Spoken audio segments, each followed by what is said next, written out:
National income में value added method, जहाँ पर नेशनल इनकम को कैलकुलेट करने के लिए जनरली हम ग्रॉस वैल्यू एडेड का फॉर्मूला यूज़ करते हैं।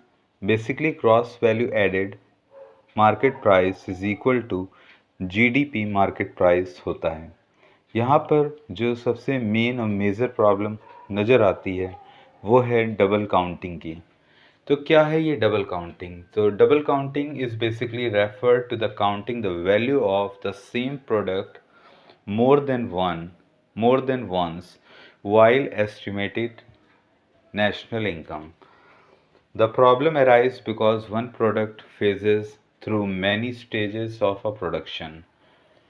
Means the problem arises because one product passes through many stages of production. Like सबसे पहले हमारे पास वीट है जिसका कॉस्ट 100 है, फ्लोर का कॉस्ट 150 है, ब्रेड का कॉस्ट 200 है। अगर इसको सोल्ड करने वाले अलग अलग प्रोड्यूसर हों, लाइक वीट को सेल करने वाला फार्मर हो और फ्लोर को सेल करने वाला मिलर और ब्रेड को सेल करने वाला बेकर, तो ऐसी कंडीशन में यहाँ पर टोटल इनकम जो हमको नज़र आएगी वो होगी 450, because 100, 150, 200 is equal to 450। But यहाँ पर ही हमारा डबल काउंटिंग एरर देखने को मिलता है, क्योंकि बेसिक प्राइस जो लास्ट प्राइस ही होता है जिस पे कंज्यूमर बाई करता है किसी फाइनल गुड्स को फॉर द फाइनल कंजम्पशन, तो बेसिकली इसका प्राइस 200 होना चाहिए। तो फाइनल वैल्यू ऑफ 200, इस वैल्यू को निकाला तो ये हमारा फाइनल वैल्यू ही नेशनल इनकम में ऐड होगा। बाकी रेस्ट ऑफ द वैल्यू हम कभी भी ऐड नहीं करते हैं।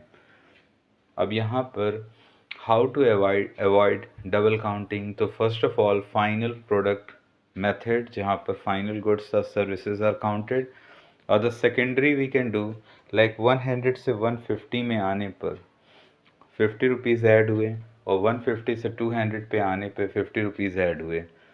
तो वैल्यू एडेड मेथड बताता है कि जो टोटल इंटरमीडिएट कंजम्पशन है इसको अगर हम लेस कर देते हैं तो जो एक्चुअल कॉस्ट निकलेगा means value added is equal to value output minus intermediate consumption. Next slide में देखते हैं। Value added basically value output minus intermediate consumption same table को फॉलो करेगा। यहाँ पर करेक्ट नेशनल इनकम इस टेबल के according 500 minus 260 is equal to 240 होगी।